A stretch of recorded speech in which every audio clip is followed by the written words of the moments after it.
пысықтау ретінде міне біз білемізде жер бедерінің түрлері екіге бөлінеді. Материк және мұхит болып екіге бөлінеді. Материк ол өз ішіне таулар және жазықтар болып бөлінеді. Ал таулар өз ішінде үшке бөлінеді. Аласа таулар, орташа таулар және биік таулар болып бөлінеді. Келесі жазықтар біз екіге бөлінеді. Тегіс жазықтар және төбелі жазықтар болып екіге бөлінеді. Түсінікті ме балалар? Ол бізде жер бедерінің түрлері болып табылады. Жақсы ма? Қазір балалар, осы сабақты пысықтау ретінде сіздерге қазір Kahoot бағдарламасы арқылы тест орындаймыз. Жарай ма? Қазір мен сіздерге пин-кодтарыңызды айтамын. Нетбукқа енгізсеңіздер. Осы отыр ма сіздерде? Иә. Ашамыз.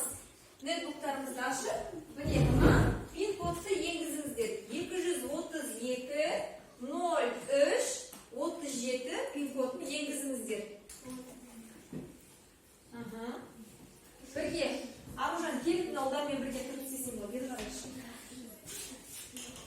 Бірге, Жасмин, сен де мұнда келіп, бірге істемін әже тесті. Мұнда келіп, жақында отырыңдар, тесті бірге істемін, жақында отырыңдар жаққа.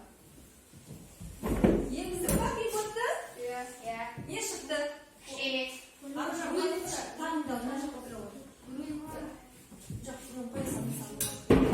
Қане, мұнда отыра ғой. Удар, жылжып. Жасмин, ана жаққа отыра ғой.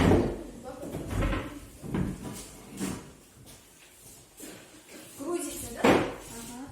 Здесь я отыра ғой.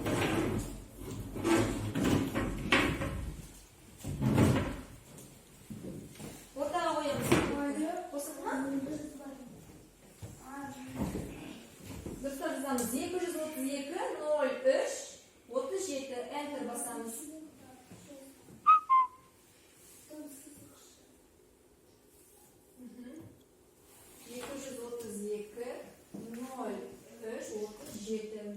Енгіздік па?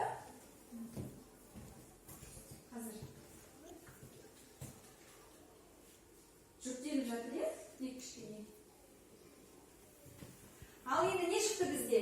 Никнейм деп жазыңыздар, е? Никнейм бар? Давайте жазыңыздар. Қыздар деп жазыңыздар. Қазақша қыздар. Тобы? Бұл жақта жазыңыздар. Санжар, Нұрхат, Аружан деп жазып үшеуіңіз. Қазір шықсын сіздерге тоже.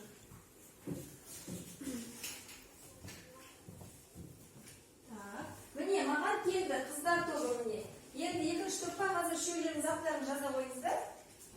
Шықты ма?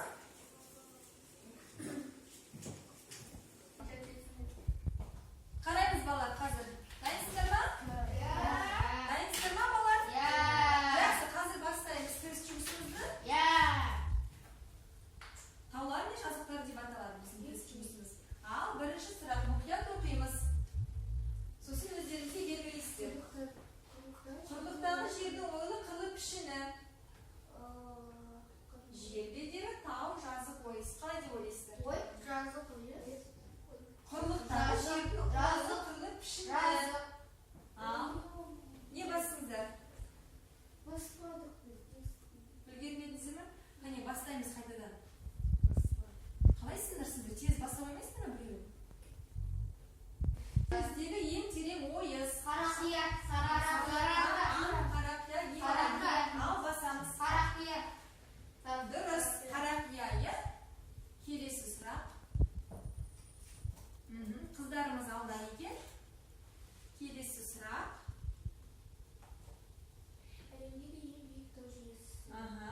Ең соңғы қалған сөздерді Санжар келуі тез. Жодан.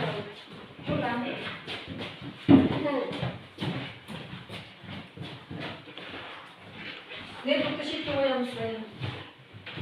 Қай сөз бізге жер бедеріне қатысты? Жазықты төбелер, дұрыс. Жазықты төбелер жапсырған. Тағы да бар ма бұндай сөз қатысты жер бедеріне? Жоқ, гидросфера жоқта ма разве? Қыраттар, дұрыс, е? Қыраттар жапсырған. Қыраттар. Жақсы, отыра қой. Қалған сөздер бізде ол жер бедеріне өкпе қатысты ма? Жоқ. Қатысты емес, е? Литосфера. Қатысты емес, гидросфера. Қатысты емес, атмосфера.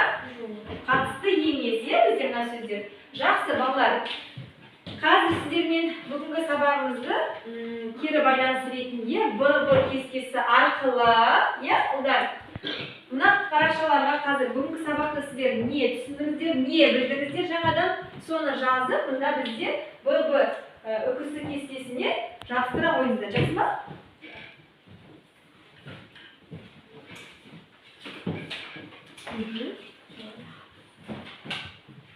Қандай қарым мысалы беремін. Бүгінгі сабақта не білдіңіздер? Қандай сіздерге бүгінгі сабақта не ұнады? Қай тапсырма ұнады мысалы? Жазып, мында жабыстыра қоямыз.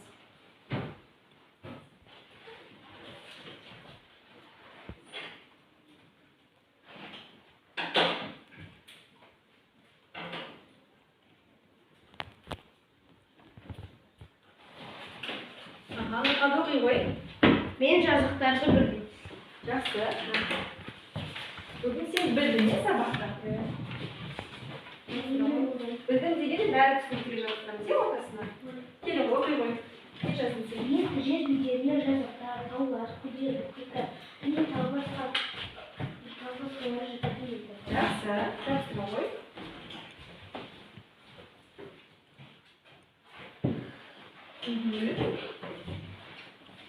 Қанша? Мен жазықтар, мен таулар туралы білдім. Жақсы, жақсы. Жақсы. Ал жабыстыра қой.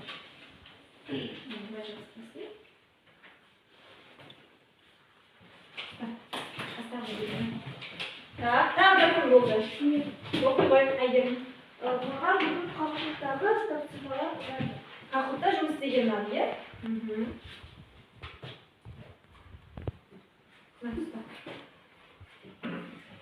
Санжарма тағы аласың? Басқаларын жасмина. Мен бүгін сабақта жазықтар туралы Жақсы, жазықтар туралы ақпарат білдің, иә? Так, Аружан. Аружан, тез. Жабыстыра салма. Тағы да берейін салма. Жабыстыра салма. Ұста. Ұсташы.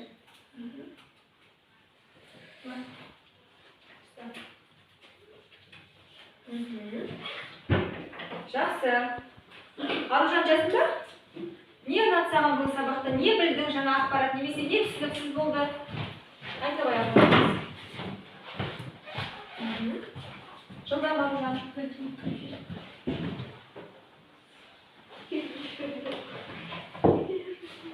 Бұл Аружан. Оқи қой. Оқи қой. Ұлдар, Аружанға көмектесіңдерші. Санжар.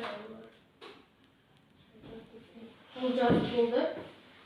Оқи қой жазғанды. Оқы тез Аружан.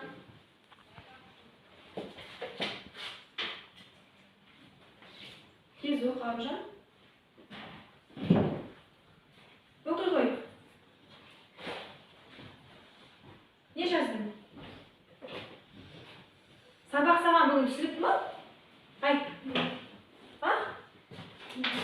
Мына жабыстыр оны түсінікті болса. Не жаздың сен бүгін?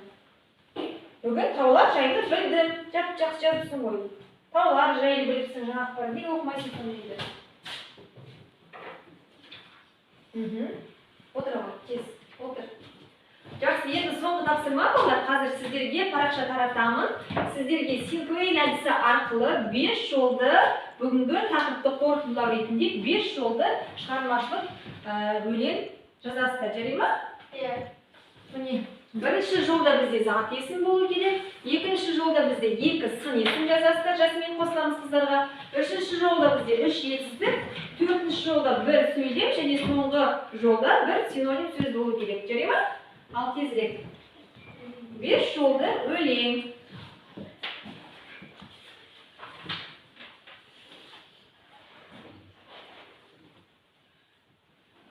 Бұл сіздерге шығармашылық